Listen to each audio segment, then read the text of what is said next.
Son las 7:01. Vamos a dar inicio entonces a la sesión conjunta del día de hoy, 15 de septiembre, que es la segunda sesión conjunta de este segundo periodo académico.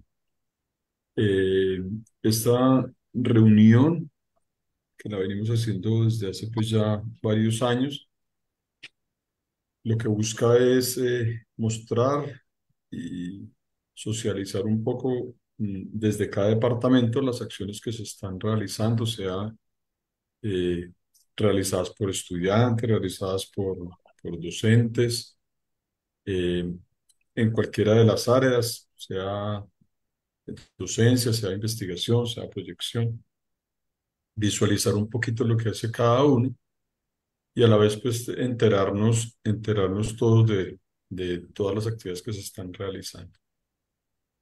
Hoy le corresponde al Departamento de Salud Mental y Comportamiento Humano, entonces en cabeza de la doctora Alexandra Valderrama, quien es su directora.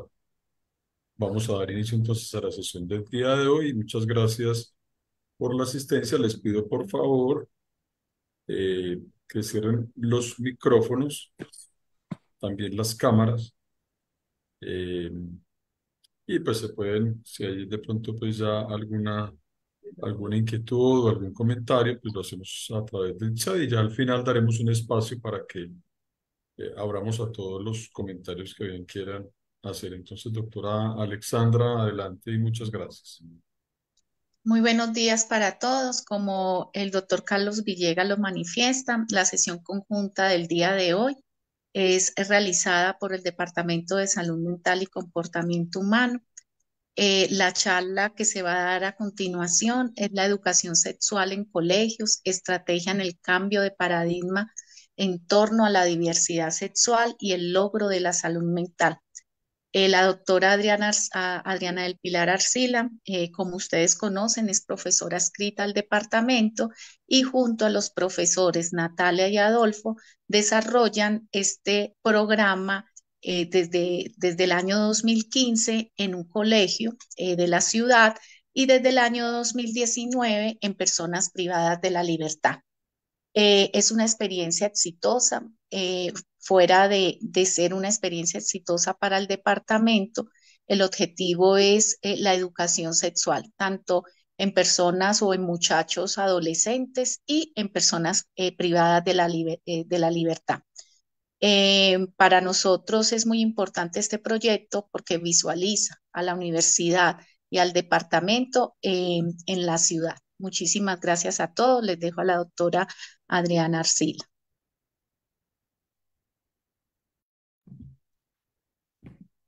Eh, Va a iniciar la doctora Natalia la presentación y luego continúa el doctor Andrés y finalmente yo haré mis aportes. Muchas gracias. Bueno, muy buenos días para todos y todas. Quisiera que me Quisiera que me confirmaran, por firmaran. favor, si están escuchando y viendo la pantalla. Sí, Sí, señora. señor. Sí, Natalia. Bueno, muchísimas gracias. Bueno, es para nosotros un gusto estar exponiendo pues estas experiencias tan importantes pues para nosotros en el área de la salud, pero pues también para la sociedad pues por el impacto que nosotros esperamos estar generando. Bueno, entonces, como ya se les mencionó anteriormente, vamos a hablar sobre la educación sexual en colegios, en general sobre la educación sexual también, como estrategia en el cambio de paradigmas en torno a la diversidad sexual y el logro de la salud sexual. Entonces, es importante siempre, y nosotros cuando hablamos de educación sexual, preguntarnos desde qué posición nos estamos parando y cuáles son las herramientas científicas que estamos usando para ofrecer esta educación sexual. Entonces, siempre para analizar esta situación, empezamos, por ejemplo, con esta frase porque nos hace preguntarnos de dónde viene esta educación sexual, cómo la estamos usando como estrategia eh, educativa y el impacto que buscamos generar en las personas. Y pues esta frase también nos hace cuestionar sobre la posición en la que nos paramos, porque esa posición debe estar basada en los conocimientos científicos y no en las opiniones, pues que todos, igual como personas y como seres humanos, tenemos. Entonces es importante siempre como arrancar desde ese cuestionamiento. La educación sexual en el campo de la sexología definitivamente es un elemento y un recurso fundamental, ¿sí? Porque cuando nosotros hablamos de educación solamente como agentes de la salud, ya estamos haciendo un acto educativo todo el tiempo. Y específicamente en sexología clínica, cuando hablamos de educación sexual, la usamos transversalmente en todos nuestros escenarios, pero también la usamos como herramienta ¿Qué hace para, esta vieja acá? por favor, Por favor, silenciar silencia los los micrófonos. micrófonos. Bueno, muchas gracias. Entonces la usamos, la educación sexual, como esta herramienta en todos los niveles de atención. Em, Cuando hablamos de la educación sexual, usamos la educación sexual en el ámbito de la promoción, la tenemos que tener en cuenta para la promoción de los estilos de vida saludable, para la promoción de la diversidad sexual y ahorita que estamos haciendo todos los esfuerzos para la inclusión, para la búsqueda de la equidad y mucho más en cuanto al género, la educación sexual es una herramienta fundamental. En cuanto a la prevención, también porque acá buscamos todos evitar todos los desenlaces negativos o esos resultados negativos cuando se toman malas decisiones o cuando hay entornos negativos alrededor de la educación sexual, como la violencia, como la violencia de género, como la exclusión, ya así digamos como más específico, las enfermedades de transmisión sexual o los embarazos no deseados y obviamente también cuando estamos haciendo intervenciones específicas ya en el ámbito asistencial. Entonces, la educación sexual es una herramienta que es transversal en todo el actuar de nosotros como médicos sexólogos, pero que debería ser también una herramienta transversal en todos los profesionales de la salud. Bueno, ¿y por qué es tan importante hablar de la educación sexual? Porque la educación sexual siempre ha sido un tema de debate. Y ha sido un tema de debate porque no ha sido y no se ha realizado con herramientas basadas en la evidencia, sino que la educación sexual ha sido abordada, eh, em, digamos, liderada por corrientes ideológicas. Principalmente podemos ubicarnos en el campo de la religión, en el campo de la política, y siempre estos escenarios han sido los que han conceptualizado y los que han, digamos, como abanderado la parte de la educación sexual, ya sea porque busquen dar un tipo de información sexual específica o ya sea porque busquen evitarla a toda costa. Entonces, es muy importante tener esto en cuenta porque a partir de esas corrientes ideológicas es donde se empieza a hacer esa crítica de cuál es la educación sexual que se está dando. Nosotros no podemos hablar de educación sexual y educación sexual como herramienta en la sexología y en nuestra escuela sin hablar del doctor Eli Alzate. El doctor Eli, ya cuando hablaba sobre los problemas sexuales, él decía que él clasificaba los problemas sexuales entre mayores y menores, y él decía que los problemas sexuales, el 80% eran menores, y que estos problemas sexuales menores eran causados por la mala educación sexual. Una mala educación que podía brillar era porque la información que se daba era errónea o basada en las creencias ideológicas de cada persona, o simplemente porque la información no se daba. Entonces esto desencadenaba pues dificultades en las personas y este 80% de problemas sexuales menores pues iban a mejorar cuando se brinda una educación sexual positiva. E inclusive ya hablando de los problemas sexuales mayores, que son aquellos pues que tienen causas mucho más complejas de tipo psíquico, somático o mixto, que van a requerir un tratamiento especializado pues mucho más profundo, también usa la educación sexual como una herramienta para la intervención de estas. ¿Y cuáles son esas características entonces de la educación sexual? ¿Sí? La educación sexual entonces tiene que tener esos insumos acordes con las demandas pues que busca la población y que busca pues los educandos en cuanto a la información que está solicitando, la educación o el contenido sexual eh, que digamos está queriendo aprender.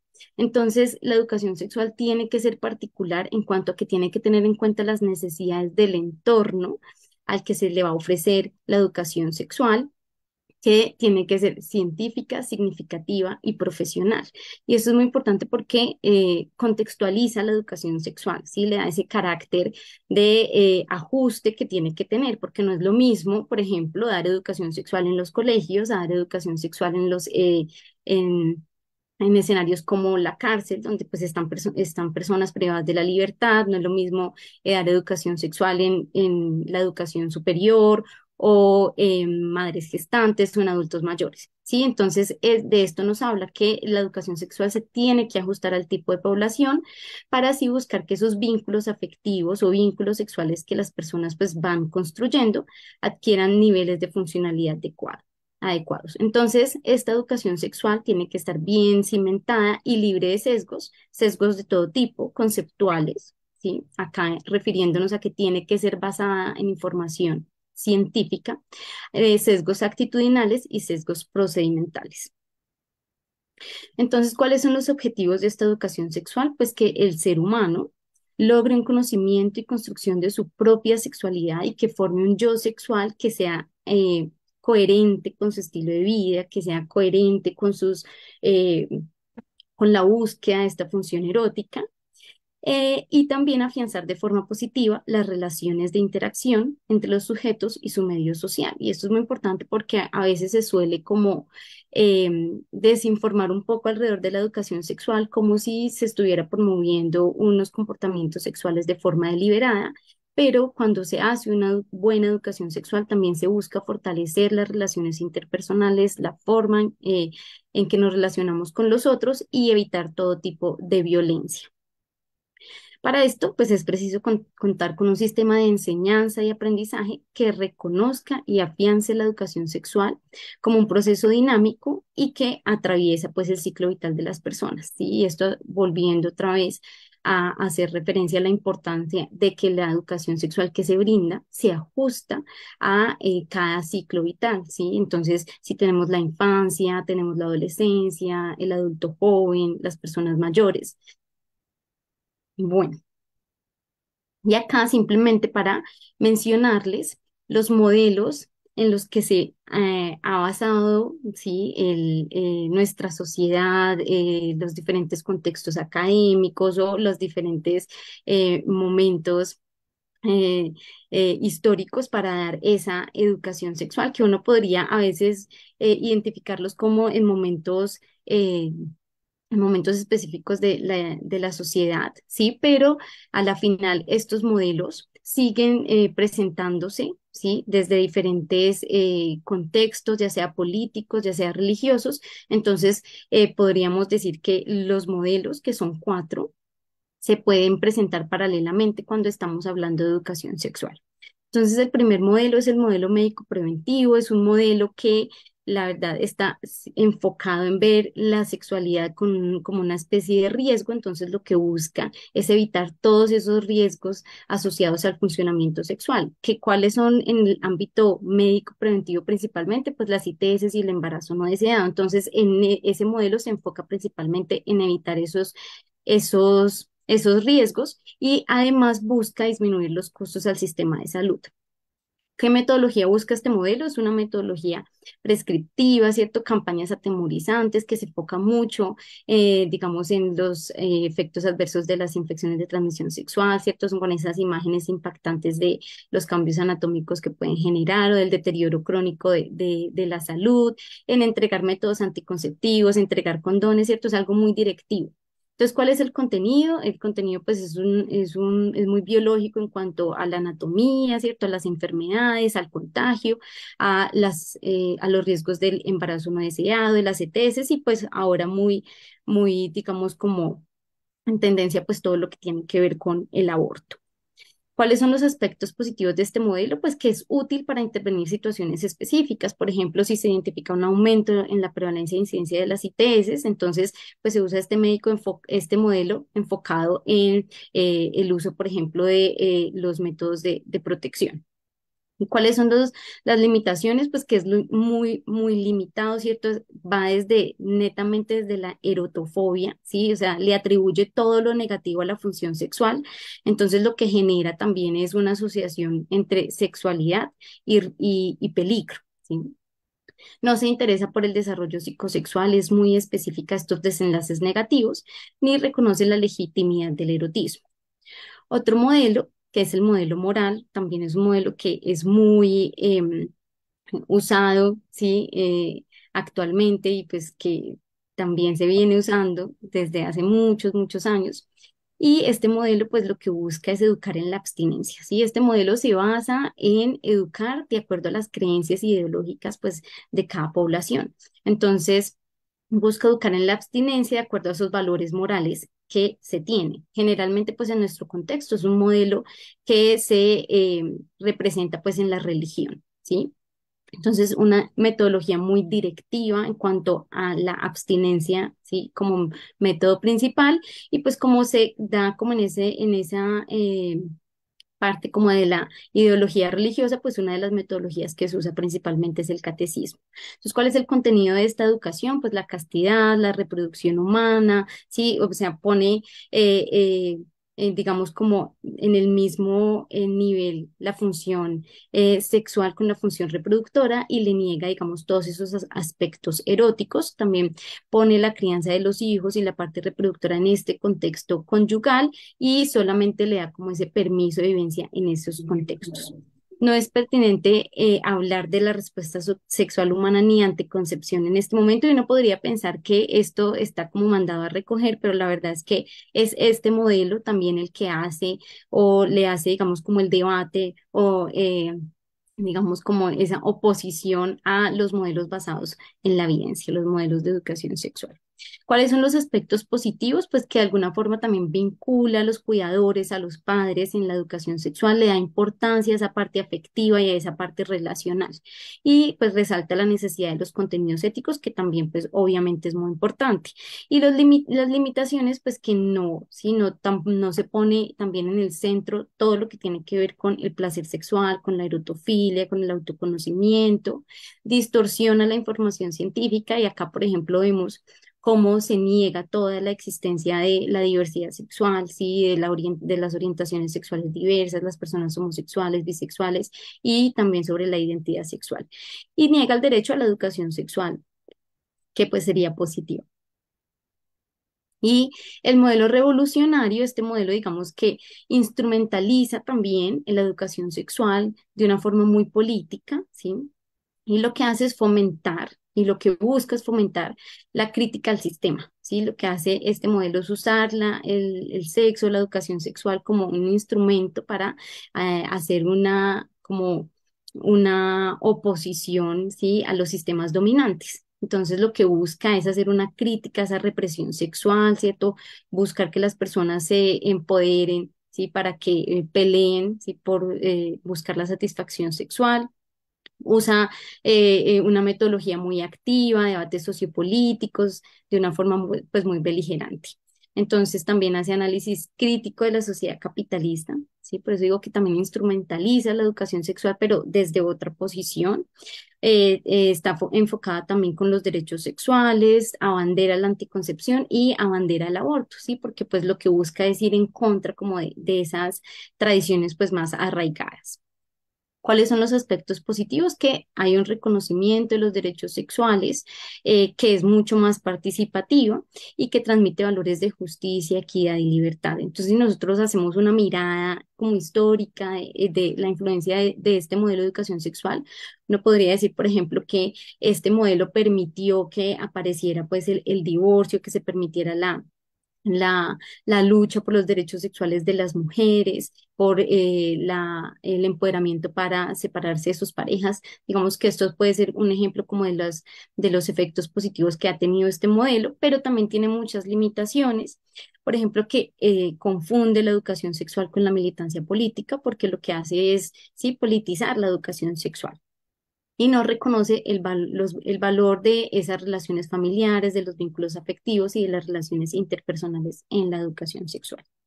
Y por último, tenemos el modelo biográfico, que este modelo lo que hace es, como lo dice la palabra, poner en contexto la educación sexual en el ciclo de vida de las personas, ¿sí? En el ciclo vital. Y este es el modelo que nosotros, o en el cual nosotros nos basamos para realizar con la educación sexual, y es el modelo que tiene toda esta evidencia científica que la ampara.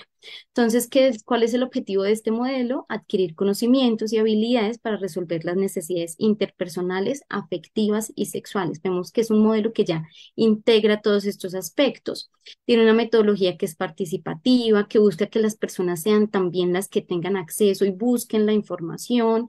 Se entrena en habilidades sociales, que es muy importante para la educación sexual positiva, y sus contenidos pues van mucho más allá que la neta anatomía o que digamos, la parte específica de la respuesta sexual humana. También tiene que ver en cuanto a todo lo de la diversidad sexual, el género, la orientación, la identidad sexual, también la parte afectiva, la parte de la respuesta sexual, ¿sí?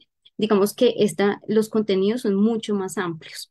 ¿Cuáles son los aspectos positivos? Pues que reúne todos, digamos, lo bueno que tienen los otros modelos anteriores, y busca aplicarlos de forma integral, y que vincula también a los padres cuidadores o todas esas personas importantes pues en los contextos de las personas en este proceso educativo. Y pues, ¿cuál es la limitación? Que de verdad requiere pues profesionales que sean ampliamente expertos en el tema, que sean formados en educación sexual científica, para que ellos puedan, pues, digamos, seguir, pues, o impartir este tipo de educación. Algo muy importante es que el modelo biográfico nace por allá como en los años 90, pero ya la OMS empieza desde 2010 a incluir digamos, a desarrollar guías para los diferentes países, y que puedan dar este tipo de educación sexual. Entonces ya esta es la segunda versión que se publica en el 2018, pero ya ellos habían sacado la primera versión en el 2010, y ellos sacan esta guía, que son las orientaciones técnicas internacionales sobre la educación en sexualidad, que lo que hace es presentar un currículo de educación sexual integral. Entonces ellos dicen, bueno, acá tienen una guía para que ustedes, de acuerdo a sus contextos, sus culturas, su sistema educativo, pues puedan adaptar este currículo a lo que tienen. Entonces, como ya les mencioné, el modelo biográfico tiene en cuenta todos estos aspectos afectivos, relacionales, familiares, sexuales, y acá para mostrarles los 8 conceptos claves que propone la UNFPA, pues todas estas organizaciones internacionales, para que se pueda dar una educación sexual integral. Entonces, como pueden ver ahí, se busca que haya intervención, que haya información en cuanto a la familia, los valores, la equidad de género, la prevención de la violencia, que haya habilidades para el cuidado de la salud en general, que se tenga en cuenta toda la parte anatómica y fisiológica del cuerpo humano y su desarrollo de acuerdo al ciclo vital. También todo lo que tiene que ver en cuanto a los aspectos sexuales y de respuesta sexual, y la parte reproductiva. Todos estos conceptos, que se encuentran muy bien desarrollados en la guía, están adaptados de acuerdo al ciclo vital de la persona, ¿sí? Entonces, lo que hace es ofrecer contenidos o proponen contenidos específicos para que cada país pueda, digamos, construir su propio currículo de educación sexual. Entonces, pues acá los dejo con esta parte introductoria, y ya el doctor Adolfo pues les va a hablar de las experiencias específicas que nosotros tenemos en estos otros contextos. Hola, buenos días. Primero se me da el video. Ah, sí, ya. Bueno, gracias, Nati. La idea es, con esto y con esa introducción que nos da la doctora Natalia, hablar un poco de esto, de esa experiencia, pues en educación sexual, con esos elementos que hemos hablado de la educación integral en sexualidad.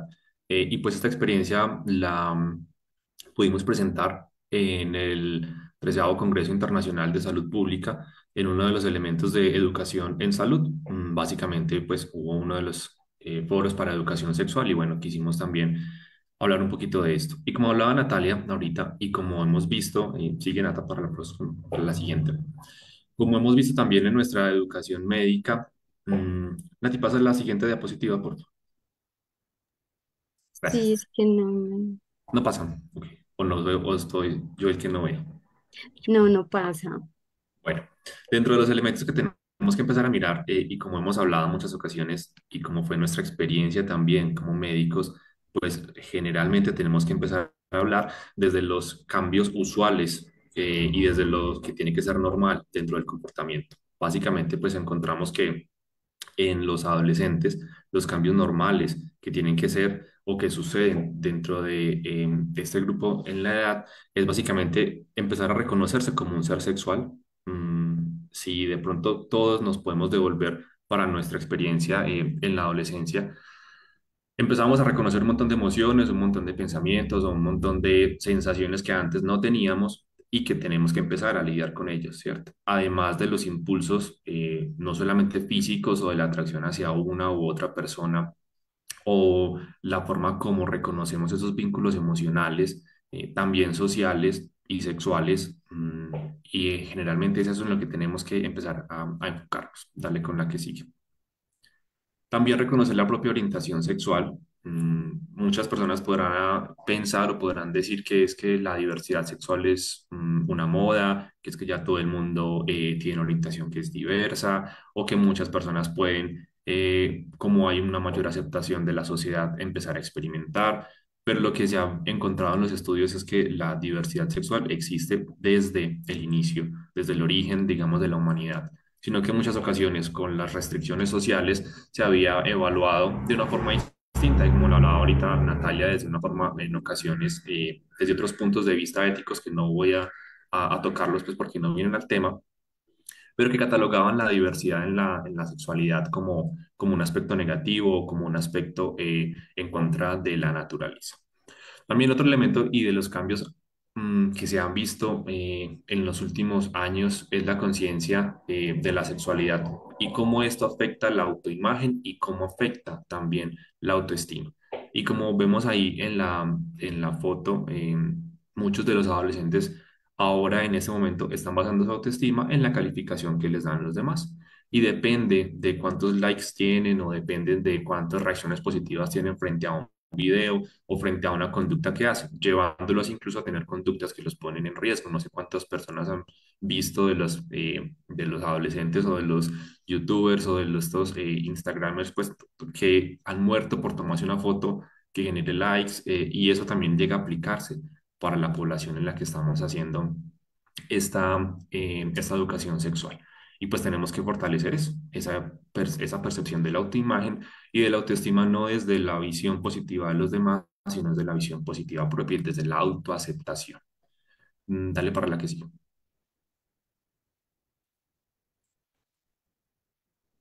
A ti la siguiente. Bueno, Sí, no sé pero si es que una no vez me... que no está un poco lento, entonces no Dale. pasa. Entonces, basados en esos elementos que estamos aquí hablando del desarrollo normal de los adolescentes, pues tenemos que evaluar lo de la educación integral en sexualidad.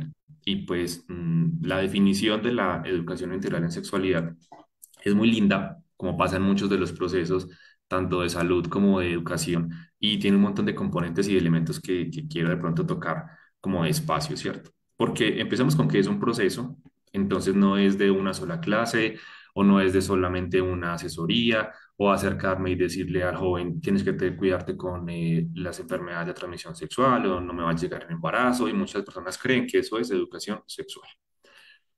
En ese proceso, pues hay que enseñar y también uno como educador tiene que aprender. Eso es fundamental. Nos hemos dado cuenta que muchos de los términos que manejábamos nosotros en nuestra juventud o en la adolescencia ya no se manejan dentro de los grupos poblacionales que tenemos que abordar.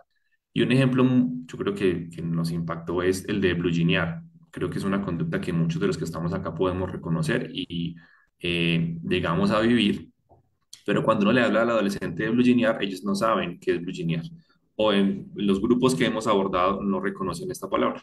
y entonces toca explicarles y toca hablar de eso, aunque seguramente lo practican y lo hacen, ellos lo llaman sexo con ropa.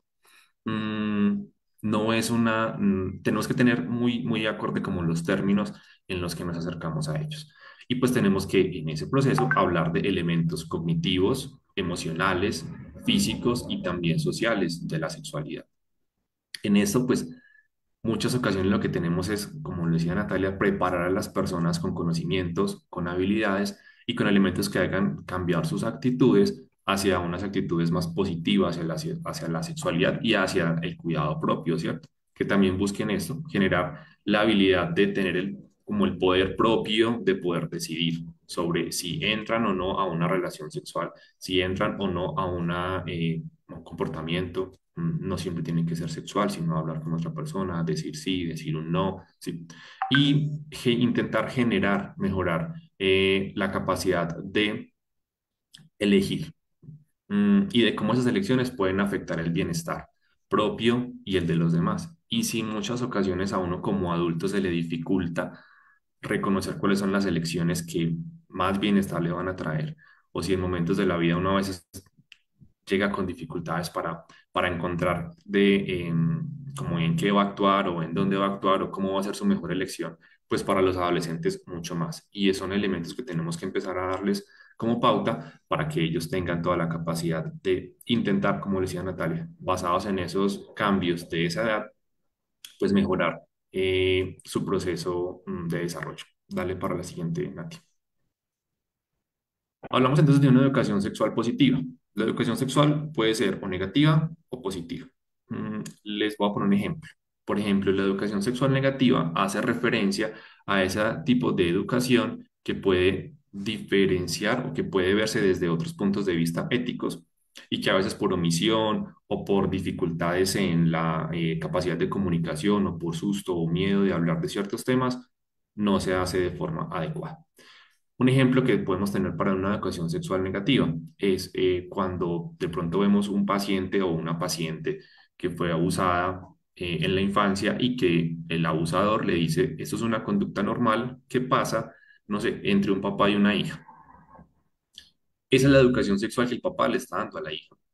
Es una educación sexual negativa, pero es educación sexual. Entonces no siempre tiene que ser la palabra solita educación sexual lo que tengamos que promulgar, sino una educación sexual positiva y como lo hablábamos ahorita, una educación sexual integral en sexualidad.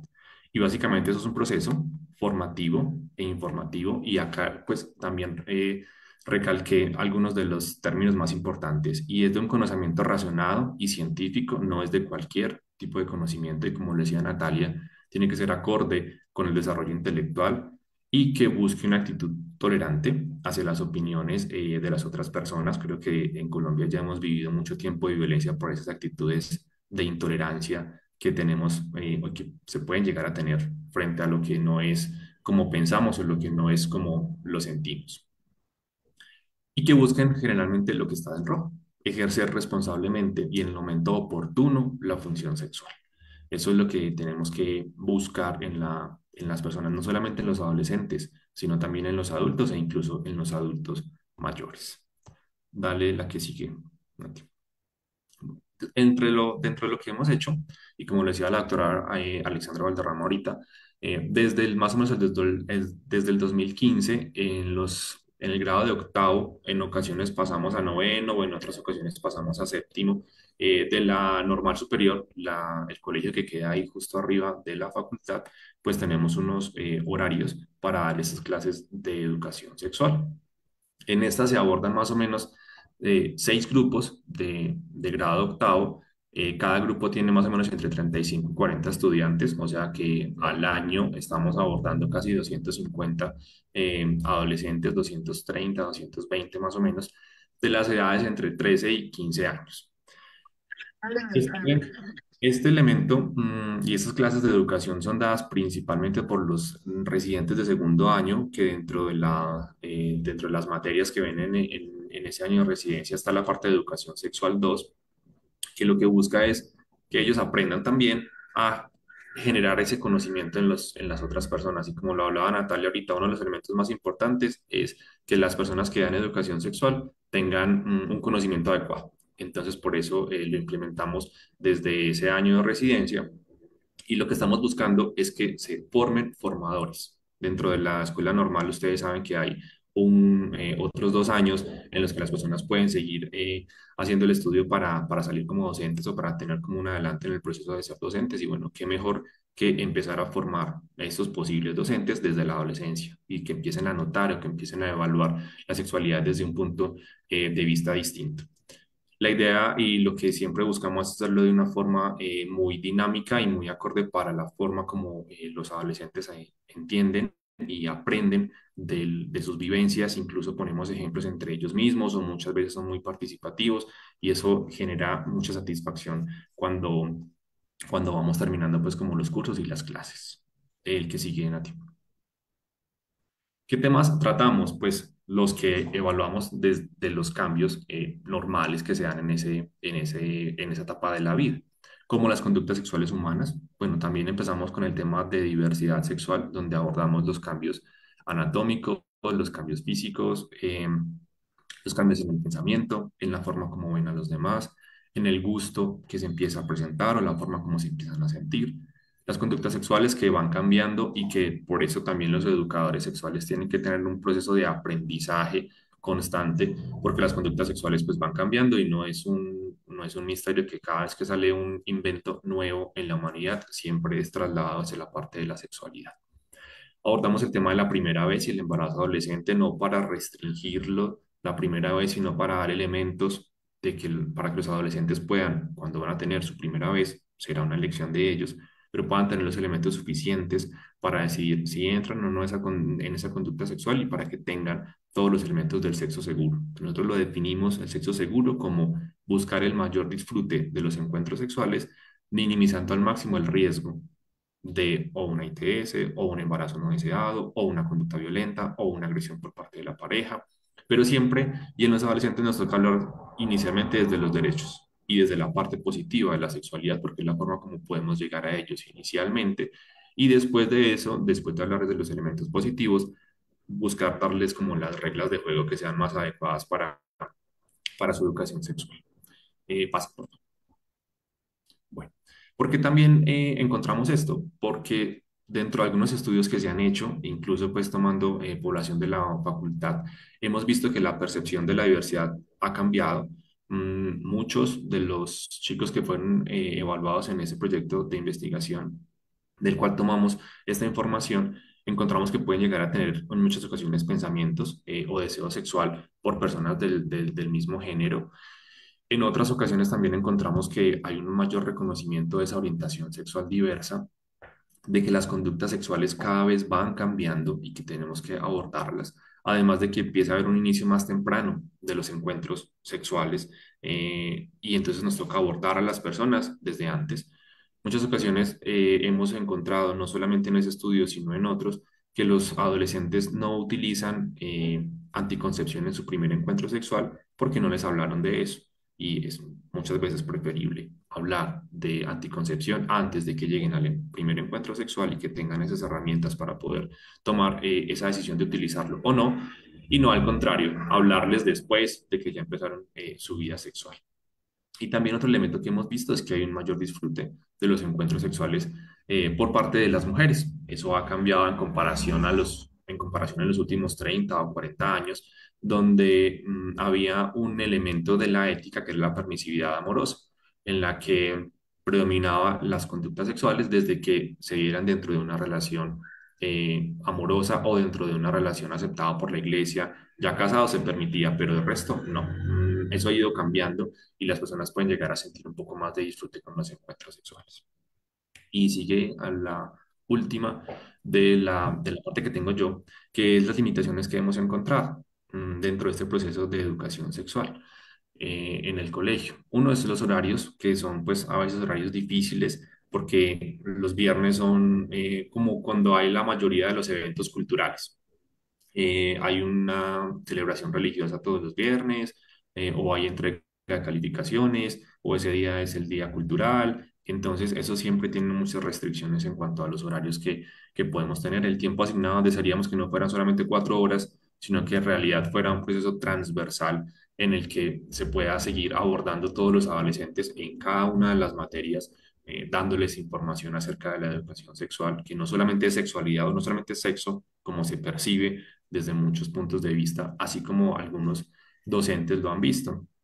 Y aunque los docentes pueden llegar a reconocer que está este proceso, muchas veces tienen dificultades, a veces porque van atrasados en sus materias, entonces básicamente son horas que ellos nos dan para poder abordar a los chicos y pues algunas ocasiones que van atrasados dicen no, no se puede o yo tengo otras obligaciones y genera ahí como dificultades para abordarlos.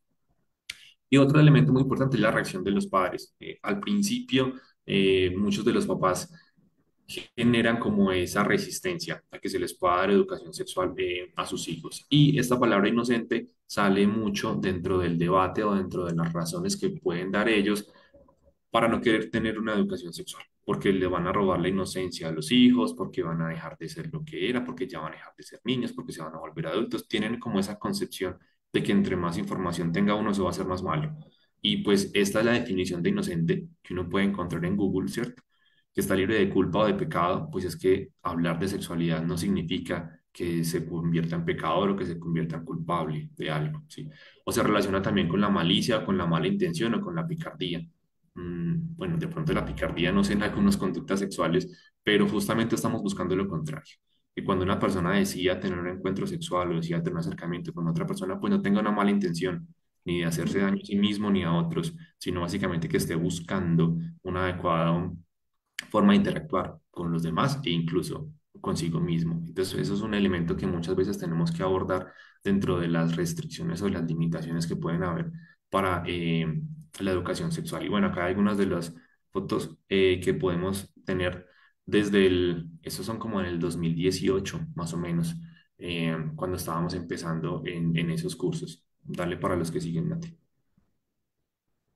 Ah, bueno, y ya está el programa de intervención en la penitenciaría, que de este les va a hablar la doctora Adriana, que es la que está haciendo este proyecto en esta institución. Eh, bueno, muchas gracias, Andrés. Continuando, educación sexual 3, vamos al centro penitenciario y hemos trabajado básicamente un programa que nos encontramos allá estructurado que se llama Programa de Intervención Penitenciaria para la Adaptación Social de Condenados por Delitos Sexuales. Tiene la sigla PIPAS. Esta frase me la he encontrado en un texto y me parece fundamental porque finalmente estamos apostando a prevención de reincidencia, a finalmente una educación sexual positiva que muy probablemente es que seguramente ninguno de los reclusos recibió. Estamos en este momento, este programa es básicamente para condenados por delitos sexuales y es una propuesta, digamos, psicoeducativa, pero con también algunas intervenciones psicoterapéuticas cuando el caso lo amerite. Entonces, la frase que me encontré y que me justifica trabajar en el tercer año en el centro penitenciario es de Javier Coraminas, un doctor de Barcelona. Él afirma que tratar a niños y jóvenes que han sido abusados sexualmente sin valorar y tratar a quienes cometen los delitos sexuales sería como curar las heridas de un soldado en el frente sin tratar de a la vez parar la guerra. Entonces es un poco como ir a la fuente, trabajar con ellos y el programa tiene como propósito la prevención de recaídas. Siguiente. Bueno, el objetivo, aquí lo tenemos, generar disminución de reincidencia de delitos sexuales en personas condenadas por estos actos. Tiene, como les conté, el IMPEC había contratado, llamémoslo así, a un grupo de especialistas de la Universidad Nacional. Ellos formulan este programa fundamentados en programas de otros países, Canadá, Estados Unidos, de España, de Chile, y bueno, entregan un módulo y nosotros inicialmente nos apegamos mucho al módulo. Sin embargo, recientemente tuvimos una reunión con las directivas del IMPEC y se requiere hacer unos ajustes, pero en general lo que hemos estado haciendo es un programa de 14, 16 meses donde tenemos un grupo de reclusos, se hacen dos fases, cada una con objetivos específicos. La fase inicial está dirigida a todos los que están condenados por delitos sexuales. Generalmente hemos tenido grupos de 20, 25, bueno, y se van, digamos, van desertando algunos y eso es entre lo que hemos propuesto al IMPEC que necesitamos mayor colaboración, así como cuando el doctor Andrés va con los residentes de segundo año y le dicen, hoy hay misa, hoy hay tal. De pronto en ocasiones a nosotros es que no le permiten a un recluso salir porque está en una actividad de, digamos, de reducción de pena, ¿sí? O que les pagan porque sí, digamos, si están en el dispensar, no, como en el almacén, como en como en panadería, sastrería, entonces no los dejan salir. Entonces, a veces chocamos un poco porque tenemos el grupo de 25, pero a la siguiente sesión van 16 y a la siguiente van otros 16 distintos, pues de ese grupo de 20, pero faltan otros 4. Entonces, bueno, eso es lo que internamente las dificultades que presentamos, que tenemos. Y la fase profunda ya es una fase donde generalmente logramos grupos muy cohesionados. En el momento tenemos un grupo finalizando, creo que les falta unas 4 sesiones y estamos con el otro grupo en la mitad, digamos como en la sesión. Aquí tenemos 32 sesiones de la fase profunda, pero en realidad a veces se van un poco más, se van 36 porque hay temáticas que necesitan más profundidad, ellos mismos piden más profundidad. Tiene propuesta una evaluación inicial, una evaluación intermedia, una evaluación final, donde se hace unos test para, bueno, evaluar un poco su impulsividad, sus, digamos, incluso algunos rasgos de personalidad. Se trabaja en esos test, pues para, o la intención es también mirar autoestima, distorsiones cognitivas y ese insumo nos sirve para trabajar en las sesiones siguientes. Siguiente, Natalia. Bueno, y finalmente quería, bueno, la experiencia en el centro penitenciario ha sido absolutamente constructiva. En este momento tenemos una solicitud del IMPEC de que nosotros actualicemos ese modelo. Toca empezar a mirar cómo podemos hacer ese proceso porque creo que es muy valioso para la universidad, para nosotros como médicos sexólogos que nos estamos formando, digamos, con esta experiencia que no mucha gente quiere ir a trabajar en un centro penitenciario. Entonces, bueno, y quería terminar la presentación nuestra. Este año se publicó el libro Introducción a la Sexología Clínica y Estudio de Casos Clínicos. Es un libro que se realizó con los docentes de la especialización, pero ante todo con los residentes. Cada uno escribió 2, 3 capítulos y tenemos en preparación el segundo volumen. El siguiente. Aquí tenemos los autores, Andrea Delgado, Natalia Delgado, Rubén Guillermo Quintero, Andrés Rivera, Juan David Cañaveral, Sergio Álvarez, Natalia, Ana María Sepúlveda, Diana, Ana Rocío Angarita y yo. Bueno, y aquí al frente tienen los contenidos. Básicamente, bueno, son otros 4 capítulos más y está a la venta. Ingresan por la página que estaba allí en el aviso anterior y los invitamos para que lo compren.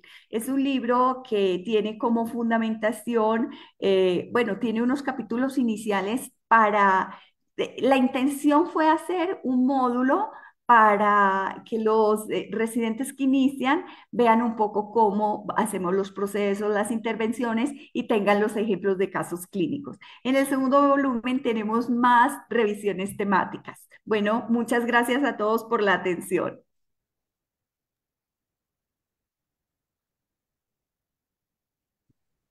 Bueno, a la doctora Natalia, al doctor Andrés, a la doctora Adriana, muchas gracias por esta presentación. Yo creo que sin duda es un tema pues primero de mucha actualidad. Segundo, pues me parece muy interesante pues desde el principio de la presentación de la doctora Natalia, el concepto de la parte científica y el conocimiento de la sexualidad desde la parte científica y no desde la opinión. Y creo que en eso, pues no solamente en el aspecto de la sexualidad, sino en muchísimos aspectos de la vida, pues la gente de pronto toma posiciones de acuerdo a su opinión y no basado en lo científico. Y creo que eso, pues, eh, sin duda tiene, pues, un impacto en todo lo que hacemos. Creo que son, además, nos mostraron y me parece muy interesante ver el trabajo que se hace y esto es, claramente, esto es proyección. Ahorita que estamos, pues, en el debate al interior de la universidad con respecto a la convocatoria de proyección, me parece que esto es la visualización de la universidad en sitios tan importantes como es el colegio, la escuela secundaria, y ni qué decir de la parte, el trabajo que se ha venido haciendo a nivel de la comunidad de los reclusos de la comunidad penitenciaria, no solamente este trabajo, sino que también desde el Departamento de Salud Pública, con la profesora Natalia Sánchez, también vienen trabajando desde hace muchos años, que también es bien difícil y yo pues tengo el más profundo respeto y reconocimiento de esa actividad que se hace porque, porque son poblaciones obviamente con muchísimos problemas y muchas dificultades y el intervenirlos de alguna manera desde diferentes aspectos y en esta parte educativa pues creo que es fundamental y estamos realmente haciendo esa proyección hacia la comunidad y como uno de los objetivos misionales de la universidad es precisamente tener en cuenta pues la comunidad a la que nos debemos. Entonces, me parece pues muy importante. Dejamos este espacio abierto. Decano, perdóname, es la profesora Saura Franco, de Salud Pública. Perdón. Con respecto pues a la parte de los de penitenciarios. Entonces, pues dejamos este espacio, estos últimos minutos abiertos para si tiene algún comentario o si tiene alguna pregunta a quienes han hecho la presentación. Doctor Felipe, adelante. Buenos días, ¿no? Pues para felicitar a todo el grupo en cabeza de la doctora Adriana, esa es una labor bastante interesante, importante, que tiene una proyección pues definitiva. Me parece que una de las necesidades más grandes de este país a nivel escolar, digamos, llamémoslo así, es la educación para la vida. Tenemos un grave problema de educación para la vida. Estamos formando a los muchachos en temas, en asignaturas técnicas, pero no para la vida, para aprender a vivir. Y esta parte de la sexología, pues es uno de los capítulos importantes de la educación para la vida que tienen un impacto definitivo para mejorar, digamos, ese hilo social, ese tejido social que tenemos tan deteriorado y en parte dependiendo de eso. También quería preguntarle a la doctora Adriana si muchos de estos presidiarios que han tenido abuso sexual y otras cosas tienen trastornos obsesivos compulsivos, trastornos de la personalidad que ya bien identificó ahí, obviamente trastornos pues imaginarios y concepciones erradas acerca de la sexualidad y de la vida. Pero si cuando se detectan este tipo de trastornos tienen la opción de algún tipo de tratamiento psiquiátrico, de intervención psiquiátrica, porque es bastante difícil, es uno de los temas más complicados precisamente de estos abusadores, que son reincidentes, pero es que muchos de ellos tienen trastornos mal llamados psiquiátricos.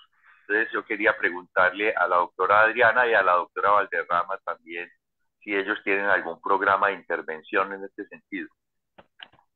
Doctor, básicamente todas las publicaciones y en lo que nosotros vamos trabajando con ellos ya sobre los 3 años, eh, mm, mm, muy pocos tienen en realidad trastornos mentales y eso es lo que nos hace más o lo que nos refuerza la necesidad de apostar a un programa, digamos, psicoeducativo, a un trabajo más desde combatir distorsiones cognitivas, de fortalecer recursos, trabajarles autoestima, habilidades sociales.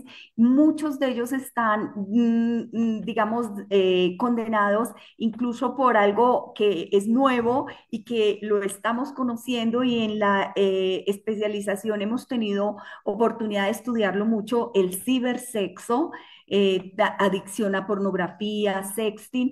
Entonces, mira que uno piensa en el agresor sexual como un monstruo, como un depravado, como un hombre trastornado. Y la verdad es que encontramos en ellos personas con una muy pobre, nula educación sexual, pero además también con muy bajos recursos desde ellos mismos.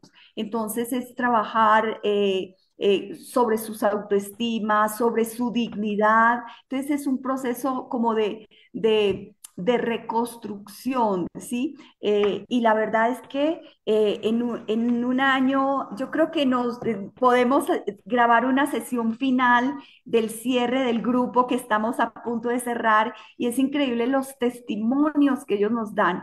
Esta semana pude compartir con muchos centros penitenciarios en una actividad que luego podríamos comentarla y nos decían, nosotros no hemos podido pasar a la fase profunda, solo hacemos fase superficial y nosotros ya estamos terminando fase profunda y los testimonios de estas personas de verdad que lo conmueven a uno. Entonces, en realidad, el delincuente sexual es que cualquiera podría estar señalado de un delito sexual.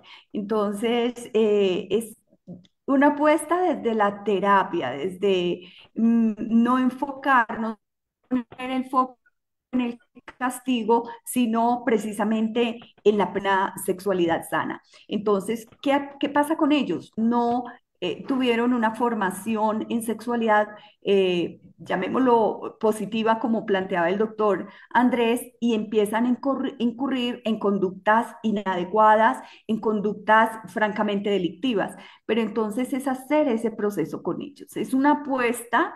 mmm, pues bueno, la verdad es que ustedes vieran a los residentes de último año cuando van a trabajar con ellos, ese compromiso, esa, digamos, cómo creen en el proceso. Y yo creo que esto es lo que ha ayudado a que tengamos una muy buena respuesta.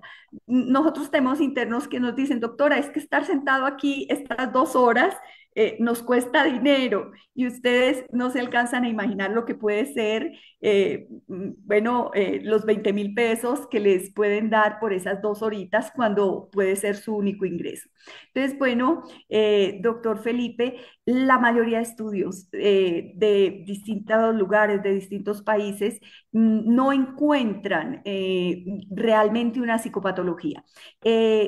Recientemente remitimos un señor con unas conductas muy bizarras y desafortunadamente no se logró la remisión aquí. Más bien lo que hicieron fue remitirlo a otro centro penitenciario.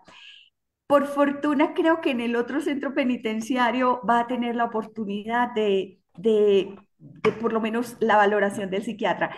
En esta oportunidad teníamos rotando con nosotros un psiquiatra de la Universidad Tecnológica de Pereira, un residente de tercer año.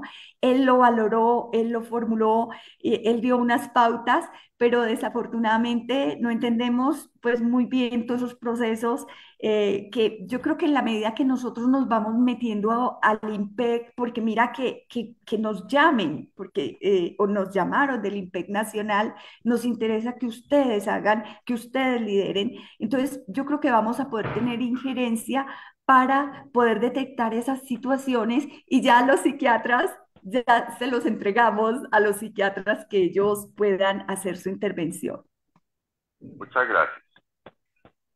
Ahí yo lo único que tengo que agregar es que lo más importante es poder hacer el screening de quienes tienen trastornos de personalidad y quienes no lo tienen.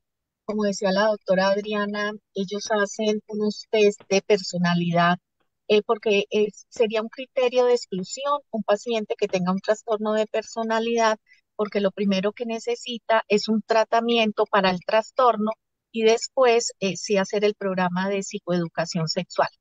No olvidemos que pues también hay personas con delitos sexuales, con trastornos de personalidad de muy difícil manejo y que bueno, no van a tener un pronóstico adecuado en cuanto a este tema. Muchísimas gracias. Listo, muchas gracias, doctora Alexandra. Para la doctora Adriana, una pregunta de la profesora Marta Cojiño con respecto a si la IPS especialistas existe consulta para las personas interesadas. Claro que sí, en la IPS Ujú. tenemos consulta lunes en la tarde, el martes toda la mañana y jueves toda la mañana para que nos orienten población adolescente, bueno, y población adultos que quieran ir a esta consulta de sexología clínica. Ok, muchas gracias, doctora Adriana. No sé si alguien tenga alguna otra pregunta, algún otro comentario para los ponentes. Reitero el agradecimiento pues por la presentación, creo que sin duda, como lo mencionamos ahorita, pues un tema muy actual, muy interesante y que posteriormente seguramente, seguro vamos a tener ya los resultados de este trabajo que en una sesión posterior lo podríamos socializar. Entonces, a todos muchas gracias por su asistencia. Perdón, la doctora Claudia levantó la mano. Sí, gracias, Carlos. Estaba aquí intentando, antes de que tú hicieras el cierre, con este tema y con esta experiencia que llevamos desde hace muchos años como Universidad de Caldas en esa relación con el INPE, con el establecimiento carcelario. Realmente es un reconocimiento a quienes hemos estado y a quienes están trabajando porque sabemos que no son poblaciones fáciles de abordar, pero también es otro llamado en el sentido que tú lo mencionabas desde nosotros como Universidad de Caldas y desde el ámbito de la proyección, en seguir pensando en esos espacios no convencionales, ¿cierto? Donde el accionar del área de la salud es fundamental. Entonces ahí también tenemos unas oportunidades muy grandes de brindar apoyo a las comunidades. Muchas gracias.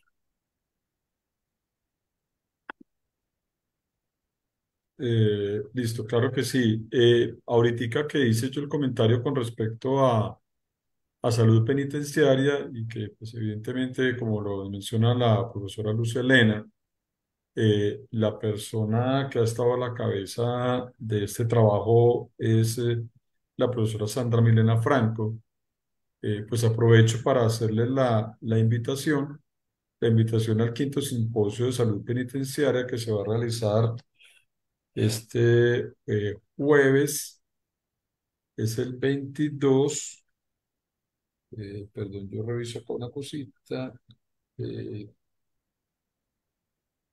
es perdón, el viernes 22, o sea, dentro de una semana va a ser en el Salón 306. Entonces, pues una invitación también para los que quieran asistir, creo que ese, pues, como lo hemos mencionado, un tema de la mayor importancia y pues ojalá pues, nos puedan acompañar en esa jornada. Entonces, si no hay ningún otro comentario o alguna pregunta, agradecerles a todos su presencia y desearles un feliz resto de día y un feliz fin de semana. Muchas gracias. Muchas gracias. Muchas gracias.